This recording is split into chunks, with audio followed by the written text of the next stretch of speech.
Hey, what's up? It's your boy, 24/7 here with 24/7 Fusion Media. I'm waiting to see what happens in this upcoming Flash movie. And of course, been seeing pictures of Michael Keaton's Wayne Manor being reconstructed out there in the UK.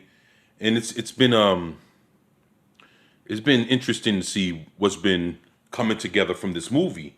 But I saw the title of this article and I thought maybe we should look into this and see what's going on. So, coming from Game Rant, the title of this article reads: The upcoming Flash movie will be held back by one major problem. The Flash's upcoming addition to the DCEU franchise may be hindered by the character's overwhelming large personality. What does that mean? I guess we'll be finding out. So let's see what's going on here. The coming year will see the official addition of a standalone Flash to the DCEU, as Ezra Miller is set to star in a movie centered around the fast-footed hero. However, after being introduced to Miller's incarnation of the Flash in 2017's Justice League, audiences may be hesitant to embrace a film entirely devoted to the famous figure. Ezra Miller played Barry Allen. He just seems a real awkward ass fucking hero, and his character annoyed people more than the fans wanted to embrace him.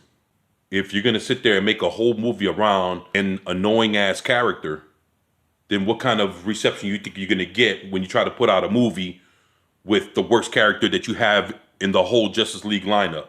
That's the real issue. While Justice League saw Barry Allen serve as a lighthearted source of comedic relief, his personality may be too much to carry an entire film. Whether Allen is going on about his confusion surrounding brunch or trying to race Superman, he is hard to take seriously as a profound character whose story an audience is willing to follow and become emotionally invested in over the course of an entire film. Yeah, just like what I said, it's just the simple fact that he seemed to be such, I don't know, he's a dumbass, basically. So why the fuck would I sit there and watch some dumbass dude just because he's fast? He's all confused, don't know what the fuck he wants to do. Should I go here? Should I go there? Should I do this? Should I do that? Ah, fuck all that. And the thing is, anybody that seen the Flash TV show, even the Flash show from 1990, or read any kind of Flash comic books, Barry Allen, the Flash comic books, not Wally West, Barry Allen, then you get to see Barry Allen, very rational, level-headed. He's not all over the place trying to gather his thoughts and figure out, should he want to do this? Does he want to do that? Fuck all that confusion shit. That's not Barry Allen, but that's the Barry Allen we got in the Justice League movie. So basically, how he acts in the movie compared to how he acts in the TV show, comic books, and everything else is two totally different things. And that's the bad part about it. Yeah. On the other hand, the recent release of the Snyder Cut revealed previously unseen moments in the Justice League and shined a light on many of the characters' complexity. This was especially the case with the Flash, whereas in the 2017 version of the Justice League, the Flash is merely relegated to a humorous side character. In the Snyder Cut, he rewinds time and saves the entire world. I tell you what, those two movies are fucking night and day. The biggest difference is the Flash. Like the way he's portrayed, he's more of a respectable character in Zack Snyder's movie. And that's something that we would have never taken him for if this 2017 version would have still stood up. On the other hand, it is important to note that Ezra Miller's Flash should not revert to a hyper-serious characterization of Ben Affleck's Batman or even Henry Cavill's Superman. Yeah, that's true. I mean, his personality is already set. There's no need to make him super serious now that he's having his own movie. He needs to be less, though, of that insecure ass fucking Flash. I don't like that. Every iteration of the Flash, I've never seen him as loopy as this version. Just makes Barry Allen look like a weak piece of shit. Rather, a mixture of levity and sincerity is the key to the hero's box office and critical success. Right there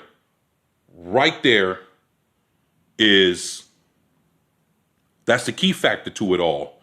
If you look at how Barry Allen is in the 2017 movie, and then you looked at how his character was polished for Zack Snyder's Justice League, you got to see more of a sincere side of Barry where he has a heart. And yeah, of course he has his puns and he's a little funny, but his heart's in the right place. And as long as you don't portray him as a fucking goofball, and I think it'll be going in the right direction if you show his sincerity and showing that, hey, he's a real person that cares and just wants to do the right thing. Show it. But don't show it through a whole bunch of jokes and bullshit either. Kind of balance that shit out, man. Stop making him look all fucking weird. That's the thing that'll kill it. If he comes off looking like an oddball and he's all weird as fuck, it'll kill that movie right where it stands. And you heard it from me first. This tightrope act is evidence in many of the MCU films. For example, whereas Robert Downey Jr.'s Iron Man manages to measure his brashness with his charm, Tom Holland's Spider-Man matches his naivety with his earnestness. Yeah. Miller's Flash has all the ingredients necessary to strike the perfect protagonist note, if only the script allows for greater character development than that of Joss Whedon's Justice League. With the quick wit of Ryan Reynolds' Deadpool and a mix of Spider-Man's awkward sincerity, Barry Allen is a deeply unique and compelling character. With that being said, if his solo debut fails to move beyond silly gags and snark, Allen's cheeky charm has the potential to become grating. I agree. And matter of fact, don't make him a mix between Ryan Reynolds and fucking Spider-Man, because he'd be no better than what he was in Joss Whedon's Justice League. Damn, after all this, Barry Allen needs to be more self-assured of himself. Instead of running around, he got super speed and don't know what the fuck to do with himself. He cut that bullshit out. After everything that he's been through, going through the Snyder Cut and all this other shit here, I'm talking about his character arc. You don't think he would have grounded himself a little bit more by the time they came to the point of doing the Flash movie? And they need to show that he grew. That way he'll be more respected and be more respectable while we have to sit down for an hour and a half or 2 hours to watch this fucking movie. Come on, man.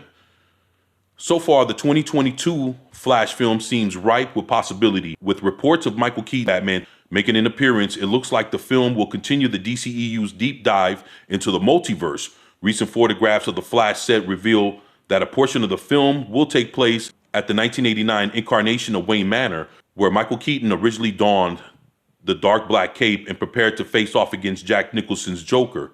However, Keaton won't be the only Batman to appear in the film, as it has also been reported that Ben Affleck will reprise his role as the Dark Knight. Man, Ben Affleck, he needs his own Batman shit, for real. And I hope they don't kill him in this movie, man. If they do,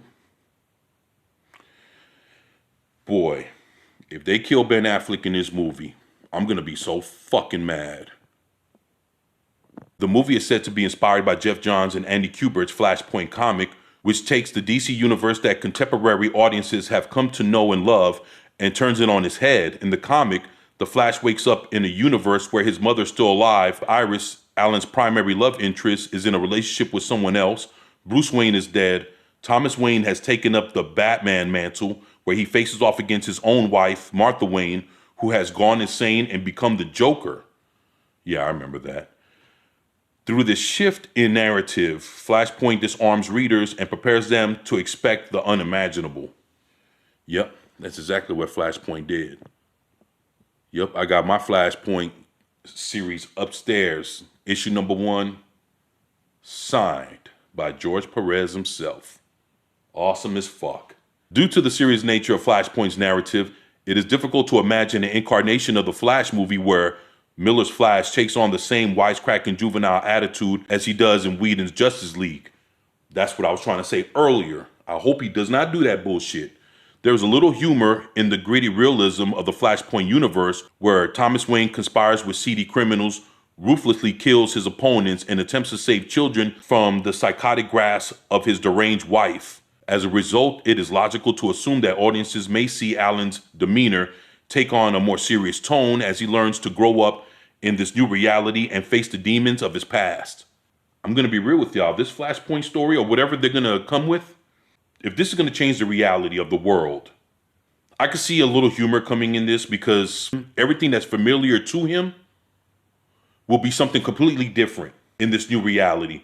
But the thing is he has to take this shit a little bit more seriously because it's not the same world. And he has to learn how to deal with that shit and try to fix it all at the same time, at the expense of his own and at the expense of others. So, yeah. Whether or not Alan's character manages to become more well-rounded, audiences can at least have faith that the movie will not be lacking in material. The movie is sure to be more exciting than your average origin story, which may rely too heavily on Miller's charm and emotional depth to weave the compelling tale. You know what? I've never seen Ezra Miller do anything deep and compelling. The only thing I've ever seen him do is this fucking Justice League movie, both of them. So let's see if he has all that to pull through being the star of a movie, because this is going to be the first time he's ever starred in anything. So we'll see. With the Flash's story grounded in the Flashpoint comic, new narrative threads are sure to emerge at a rapid pace, placing audiences in Alan's position of ignorance as he attempts to understand the series of events unfolding in front of him. Yeah, exactly. And that's where his seriousness should come in just a little bit. For now, audiences can only hope that Miller is given the chance to extend his characterization beyond a few saucy remarks and truly lean into the depth of the story that is being told. Yeah, I guess we'll see. So, what do you think in the fact that the only way that this movie can be successful is that Ezra Miller, like his character, has to pull back from being just a dumb shit, pull back a little bit from the jokes and not knowing what the fuck to do every second, and basically his sincerity, like how Michael J. Fox was in Back to the Future, showing up. Of course, he was making mistakes, but he was trying to figure out what to do and actually did some good shit because his head was in the game. And if they can pull this thing off like a Back to the Future and be able to tie it all back up at the end of this, then it would be successful. This has to be a Back to the Future type movie. You get a man out of time, things are different. When he shows back up after he runs through the Speed Force or whatever happens. Yeah, this is the way I can imagine this going down in order to be successful. But like I say, y'all let me know what y'all think about this shit in the comment section below. Please share, like, and subscribe if you haven't already.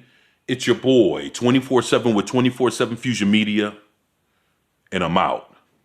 Peace.